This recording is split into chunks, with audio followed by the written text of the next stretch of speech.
Boa tarde, amigos. Aqui eu falo Matheus Tiburcio do canal Siqueton. Em primeiro lugar, queria pedir a todos vocês que se inscrevam nesse canal, que deem um like, sejam membros de nível 3 desse canal, para que possam fazer o nosso curso de sobrevivência intelectual e que rezem por mim.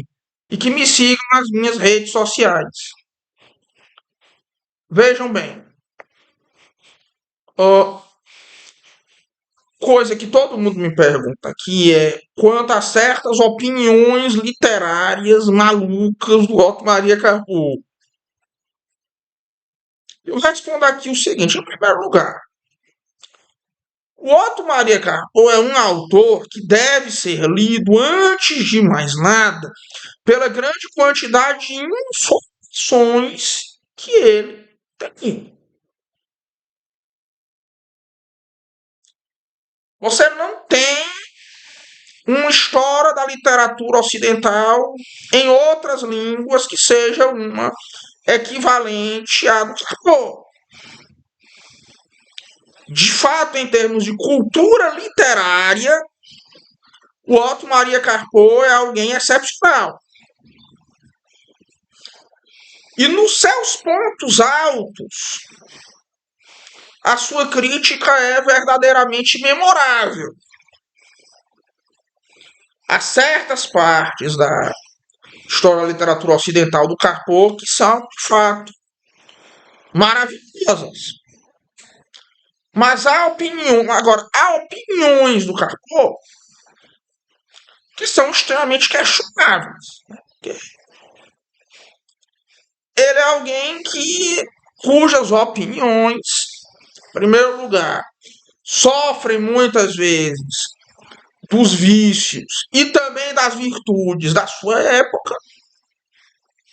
Também claro, muita coisa dessa época também, pô, havia muitas preferências literárias dessa época que eram boas.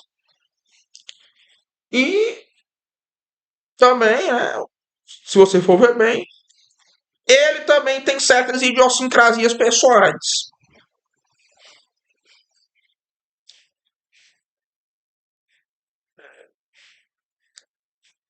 Vou citar aqui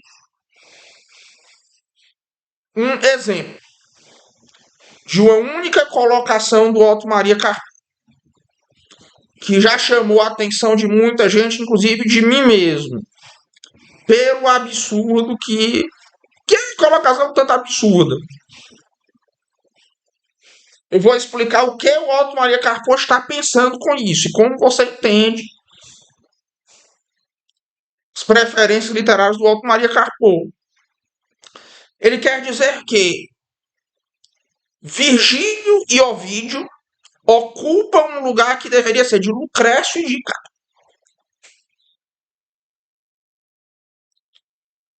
Perceba uma coisa. Por que o Otto Maria Carpo pensa isso? Em primeiro lugar, por causa das preferências estéticas da época dele. Na época dele, havia um avivamento literário e estético de um materialismo místico de matiz lucreciana. Que, aliás, hoje você tem um equivalente no mundo hispânico, com a figura do Gustavo Bueno e dos discípulos do Gustavo Bueno, que muitos deles são poetas, como é o caso do Manuel Lasso, né? Que é o marido da Elga, do canal Desde a Espanha. Um abraço aqui para a Elga e o Manuel, né? Que é um grande poeta. Sem dúvida.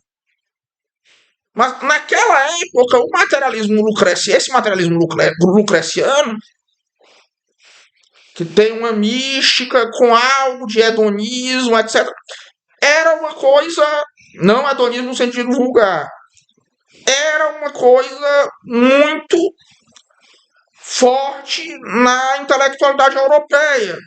Porque você tinha figuras como o George Santayana, que era um espanhol que lecionava em Harvard, né? E era, digamos assim, que o filósofo da época. Até hoje eu acho, por exemplo, o egoísmo na filosofia alemã uma obra-prima.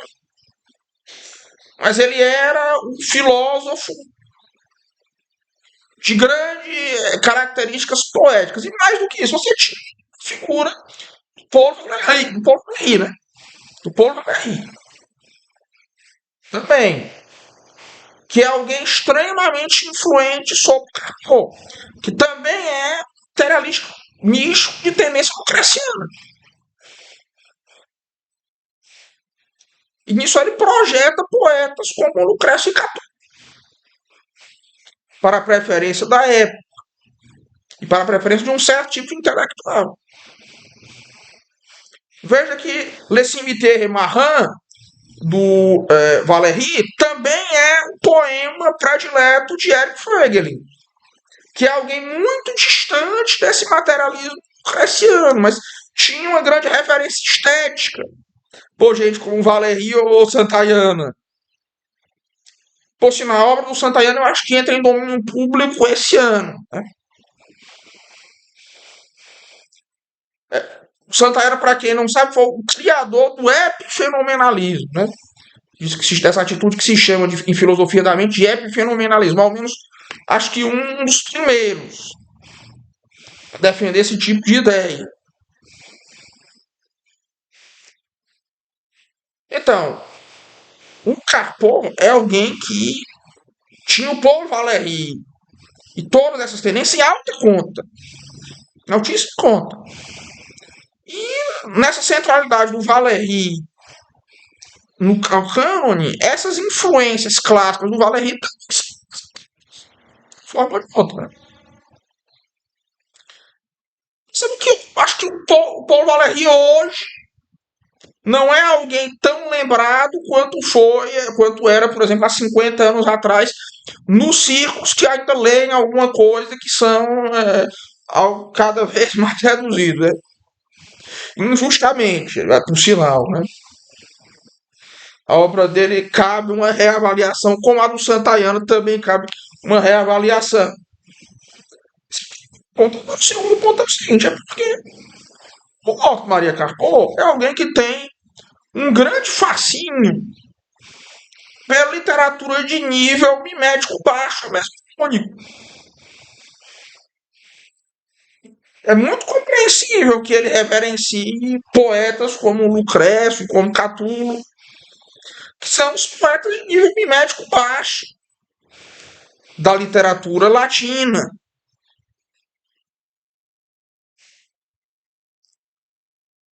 Por isso que veja que o Otto Maria Carpo é alguém que, quando chegou no Brasil, se identificou profundamente com a literatura brasileira. E ele o fez por ótimo motivo. Porque na literatura brasileira, talvez nós tenhamos melhor literatura de nível mimético baixo do mundo. Né? Poesia brasileira certamente é a melhor poesia de nível mimético baixo. De nível ou modo mimético baixo, mas eu acho que nível na paráfrase que o Olavo de Carvalho fez no Freud é melhor do que modo narrativo.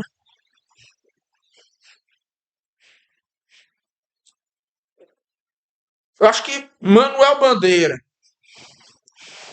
e Carlos Drummond de Andrade, e também o Bruno Tolentino, por exemplo, estão entre os grandes poetas de nível mimético baixo da história da humanidade. Juntando com os poetas portugueses de nível mimético baixo, talvez a língua portuguesa seja a língua que tem mais poesia de alta qualidade no nível mimético baixo. E o Carpo reverencia esse aspecto. Como também ele reverenciou muito Machado de Assis. E ele é uma das razões para o Machado de Assis ter adquirido a centralidade que teve no cânone literário brasileiro.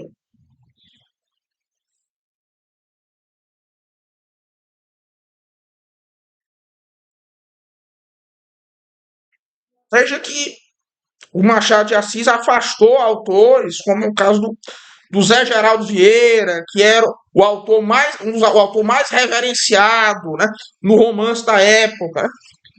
Que o Zé Geraldo Vieira era literatura de nível médico alto.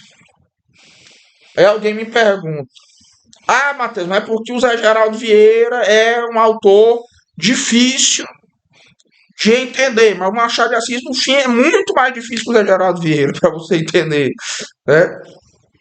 Mesmo sendo de nível mimético baixo, ou até mesmo de nível irônico. Então, assim, deixa claro que nem toda a obra do Zé Geraldo Vieira está no nível mimético alto. Uma parte também está no nível mimético baixo, mas, em regra, os personagens do Zé Geraldo Vieira são pessoas de capacidade muito elevada.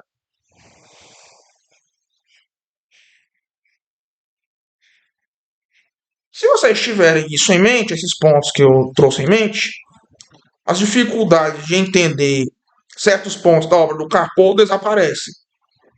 Pois é funda... Agora, amanhã eu tenho uma novidade para quem quiser entender esse tipo de assunto. Um forte abraço a todos e até logo.